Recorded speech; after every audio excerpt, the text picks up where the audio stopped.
Hoje nós vamos meditar a respeito da corrupção da igreja e sua revelação nas Escrituras. A Bíblia é um livro glorioso e maravilhoso. São livros espirituais que vieram segundo a vontade de Deus e só podem ser compreendidos através do ensinamento do Espírito Santo, de Jesus Cristo, a luz do mundo. A corrupção da igreja, ela foi revelada e é revelada em todas as Escrituras. Vamos começar lendo em Êxodo, no capítulo 12, no versículo 15. A corrupção, ela é representada pelo fermento. Vamos ler sobre o fermento no versículo 15 do capítulo 12 de Êxodo. Diz assim: 7 dias comereis pães asmos. Logo ao primeiro dia tirareis o fermento das vossas casas. Pois qualquer que comer coisa levedada, desde o primeiro dia até o 7º dia, essa pessoa será eliminada de Israel. Algo muito grave com o fermento, pois se alguém comesse coisa levedada, ele seria eliminado de Israel. Vamos entender o porquê desta situação e por que era tão grave comer coisa levedada.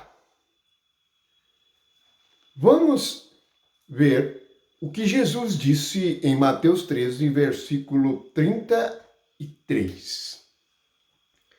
Disse-lhe outra parábola. O reino do céu é semelhante ao fermento que uma mulher tomou e escondeu em 3 medidas de farinha, até ficar tudo levedado. Essa parábola só pode ser compreendida por meio da revelação de toda a Escritura. A mulher é um tipo da igreja, isso nós já sabemos. 3 medidas de farinha tipifica Cristo. Veja que esta mulher tomou 3 medidas de farinha e escondeu nela fermento. Portanto, o fermento está oculto. As pessoas estão comendo 3 medidas de farinha, isto é, estão ouvindo o evangelho, mas junto com o evangelho tem fermento. E eles estão comendo fermento junto, o qual esta mulher colocou. Mas que mulher é esta? Vamos encontrar esta mulher em Apocalipse, no capítulo 2, no versículo 20. Veja como Jesus, agora ressuscitado, o Espírito que fala com a igreja, revela-nos. Tenho, porém, contra ti o tolerares que esta mulher, a mulher aparece aqui também. E aqui ela é chamada de Jezabel, pois Jezabel representa aquela mulher que introduziu a idolatria em Israel. Aqui ela está como alguém na igreja que ensina, se diz profetiza. Ela mesma se autodenomina o magistério da igreja. Ela diz assim: não somente ensine, mas ainda seduz os meus servos a praticarem a prostituição e a comerem coisas sacrificadas aos ídolos. Agora temos aqui a revelação do fermento que a mulher introduziu nas 3 medidas de farinha. Ela introduziu o ensinamento da idolatria, que é a prostituição espiritual. Seguir outros espíritos e outra palavra que não é o Verbo, que não é o Espírito Santo, que não é Jesus Cristo. Observamos que isto traz uma aparência de coisa boa, pois o fermento, ele amacia a massa, ele produz algo falso, um volume falso daquilo que é fermentado. É por isso que o cristianismo se tornou tão volumoso e tão grande, porque ele foi fermentado pelas lideranças. Mas vamos observar mais uma palavra que temos em 2 Pedro, no capítulo 2, sobre a corrupção na igreja. Diz assim no capítulo 2 de 2 a Pedro: assim como no meio do povo surgiram falsos profetas, assim também haverá entre vós falsos mestres. Quem são os falsos mestres? É a Jezabel, que introduziu e ensinou a idolatria. A idolatria não é só o culto a imagens de escultura, mas é também o culto ao homem. É a liderança da carne no lugar do Espírito Santo, no lugar do Deus vivo.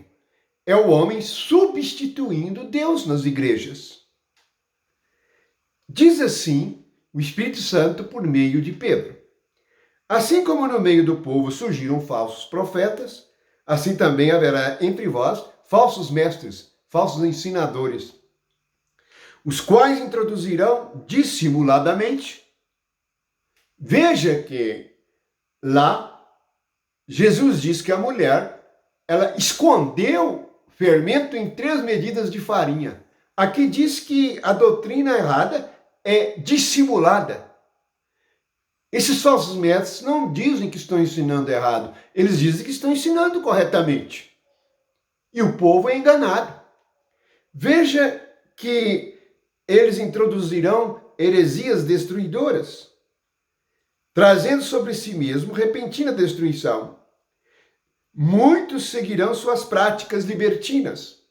Por causa deles, será infamado o caminho da verdade.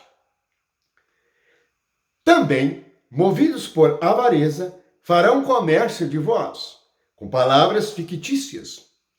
Para eles, o juízo lavrado a longo tempo não tarda, e a sua destruição não dorme.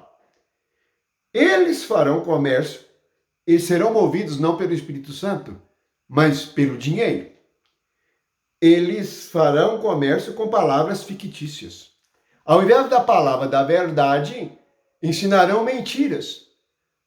Os dogmas e os ensinamentos segundo a mente humana, no lugar da palavra de Deus. Isto está por toda a cristandade. Voltemos ao Evangelho.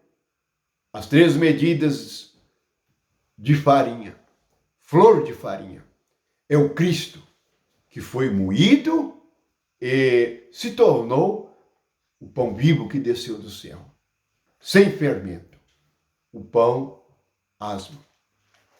É a mesma palavra que está aqui em Êxodo, capítulo 12, versículo 15.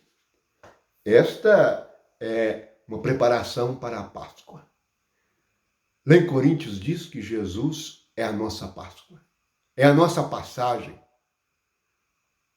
do Egito para a boa terra, da carne para o espírito, das trevas para a luz, do ódio para o amor, da aflição para a paz do Senhor, que excede todo entendimento.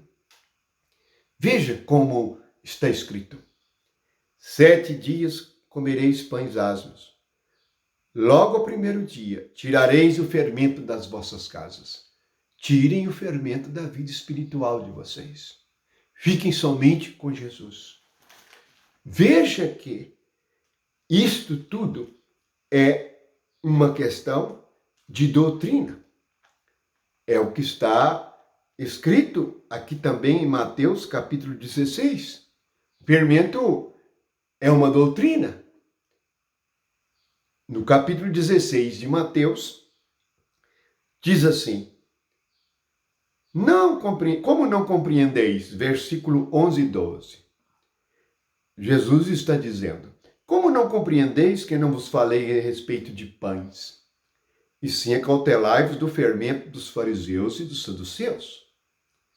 Então entenderam que não lhes dissera que se cautelasse do fermento de pães, mas da doutrina dos fariseus e dos saduceus. Então, nós devemos ter muito cuidado, Jesus já avisou. A grande questão é que os crentes hoje não ouvem Jesus. Não têm ouvidos para ouvir a voz do Espírito, o ensinamento de Jesus Cristo. Querem ser cristãos sem Cristo. Querem ser santos sem o Espírito Santo. Isto não é possível. Acabarão comendo pão fermentado. A palavra de Deus misturada com a palavra do homem. Doutrinas de fariseus e de saduceus são ensinamentos religiosos. Os ensinamentos religiosos estão desviando os que creem do caminho único, que é Jesus Cristo. Que possamos orar, meditar e compreender essas coisas pelo poder do Espírito Santo. Que a graça de Deus esteja sempre conosco e possamos estar atentos ao que está escrito, ao que nos ensina o Espírito Santo. Amém.